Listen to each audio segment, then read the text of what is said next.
Salut tout le monde, salut chers collègues.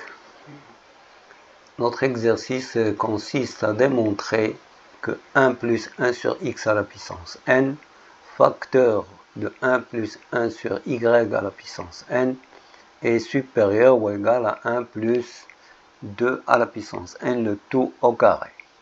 Ceci quel que soit l'entier naturel n, et quels que soient les deux nombres réels strictement positifs x et y, tels que x plus y est égal à 1. Donc avant de commencer, si vous êtes intéressé par cette chaîne, n'hésitez pas de s'abonner et d'appuyer sur les likes pour nous encourager à vous donner le plus. Donc n'hésitez pas une deuxième fois et nous allons commencer notre exercice. Alors, l'exercice, ça consiste.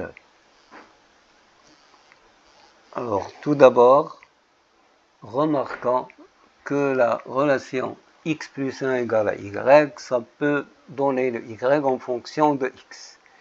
D'où mon inégalité, ça devient de la forme 1 sur x à la puissance n, plus 1 facteur de 1 plus 1 sur 1 moins x à la puissance n, supérieur ou égal à 1 plus 2 à la puissance n, le tout au carré. Alors, puisque cette expression, ça devient une expression à une seule variable, vous avez le choix encore de remplacer de x par en fonction de y. Donc, je vais considérer la fonction qui donne la forme 1 plus 1 sur x à la puissance n, facteur de 1 plus 1 sur 1 moins x à la puissance n. Je vois bien qu'il s'agit d'une fonction rationnelle et dérivable sur l'intervalle 0,1, vu que le domaine de définition de cette fonction, c'est R-1. Et l'intervalle ouvert 0,1 fait partie de ce domaine. Et toute fonction rationnelle, elle est dérivable sur son domaine de définition. Pour la dérivée de la fonction, vous avez à appliquer la dérivée d'un produit. C'est u fois v. C'est u'v plus uv'. Et vous avez à faire la dérivation de la fonction. Tout d'abord, la dérivation de 1 plus 1 sur x à la puissance n, c'est la dérivée de 1 qui est égale à 0, plus la dérivée de 1 sur x à la puissance n. C'est la dérivée de x à la puissance moins n. Et c'est égal à moins n facteur de x à la puissance moins n moins 1. Finalement, c'est la relation moins n sur x à la puissance n plus 1.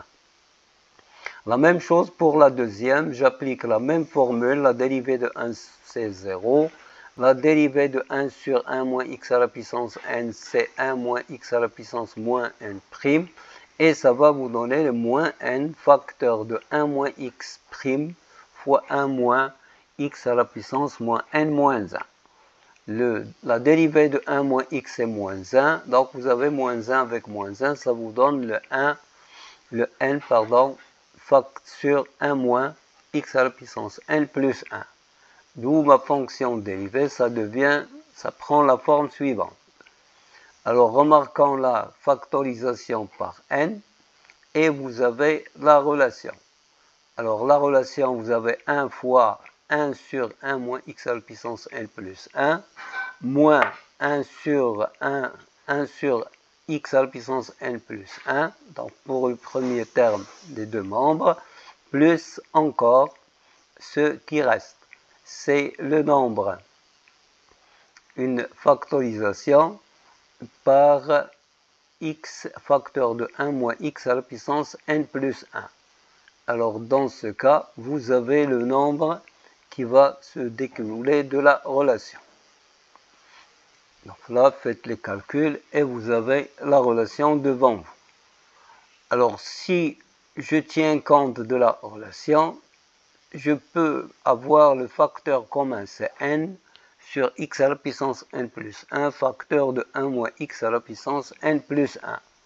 Alors là, c'est la réduction même dénominateur des deux valeurs. Il me reste x à la puissance n plus 1 moins x à la puissance n plus 1. Et là, vous avez 1 moins 1 plus x, c'est 2x moins 1. Vu l'identité remarquable, x à la puissance n plus 1 moins x à la puissance n plus 1 est égal. C'est l'identité a à la puissance n moins b à la puissance n. C'est égal à a moins b, c'est 2x moins 1 fois q de x. La forme générale du polynôme q de x, c'est la somme des x à la puissance k facteur de 1 moins x à la puissance n moins k pour k variant de 0 jusqu'à n. Donc voilà la fin, j'ai la forme de dérivation de la fonction f. Là, fn est égal à n facteur de 2x moins 1 sur x à la puissance n plus 1 facteur de 1 moins x à la puissance n plus 1 fois le q de x plus 1. Q de x, c'est un polynôme dont vous avez l'expression. Vu encore que ce nombre est déjà positif sur l'intervalle 0, 1, je peux dire que le signe de f' c'est celui de 2x moins 1. Donc ça se voit puisque les x sont déjà positifs et q de x est déjà positif. Donc il s'agit d'un nombre positif. Alors f' sera positif sur l'intervalle 1,5, 1 et négatif sur l'intervalle 0, 1,5. Par conséquent, fn est croissante sur l'intervalle 1,5, 1 et décroissante sur l'intervalle 0, 1,5. Ça prouve que vous avez une valeur minimale au point x0 est égal à 1,5. Donc fn admet une valeur minimale au point x0 est égal à 1,5. Dire qu'il s'agit d'une valeur minimale, ça veut dire que fn de x est toujours supérieur à fn de 1,5. Si je calcule le fn de 1,5, c'est égal à 1 moins 1 sur 1,5, c'est 2, à la puissance n. La même chose, vous avez 1 moins 1,5, c'est encore égal à 1,5. Donc 1 plus 1 sur 1,5 à la puissance n, c'est 2 à la puissance n, qui me donne 1 plus 2 à la puissance n, le tout au carré. Donc ceci est vrai quelle que soit la valeur de n. Alors si je tiens compte que x plus y est égal à 1, je peux revenir et remplacer 1 moins x par y. Et j'ai la relation 1 plus 1 sur x à la puissance n plus 1 sur y à la puissance n supérieur ou égal à 1 plus 2 à la puissance n, le tout au carré. Ce qu'il fallait démontrer. Voilà, notre problème est terminé. Merci de votre attention.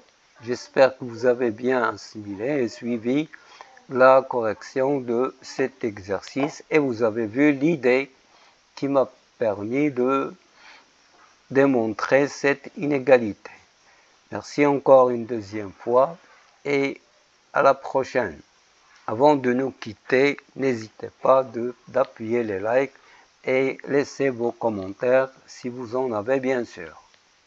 À bientôt.